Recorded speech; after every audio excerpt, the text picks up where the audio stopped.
আজকে আমি এসেছি একটা বোম্বাই মরিচ অথবা নাগা মরিচের খেতে। এই মরিচটা কিন্তু যারা ঝাল প্রেমী তাদের কাছে খুব পছন্দ। বিভিন্ন ধরনের ঝাল জাতীয় খাবারে সাধারণত এই নাগা মরিচটি ব্যবহার করা হয়।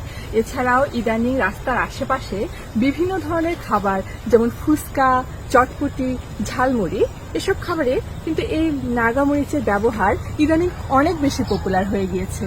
শীত কিংবা গ্রীষ্ম উভয় মরশুমেই চাষ হয় নাগামরিচ। সঠিক পরিচর্যা পেলে একটি নাগামরিচ থেকে আমরা 2 শতাধিক পর্যন্ত মরিচ পেতে পারি এবং এর বপন প্রক্রিয়াও কিন্তু খুব সহজ। মরিচের বীজগুলো মাত্র 10 থেকে 12 ঘন্টা ভিজিয়ে রেখে নরম মাটিতে ফেললেই কিন্তু এর চারা গজিয়ে যায়।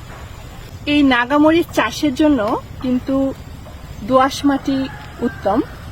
সাধারণত এই মরিচ রোপণে 2.5 থেকে 3 মাসের মধ্যেই ফলন দেওয়া শুরু করে।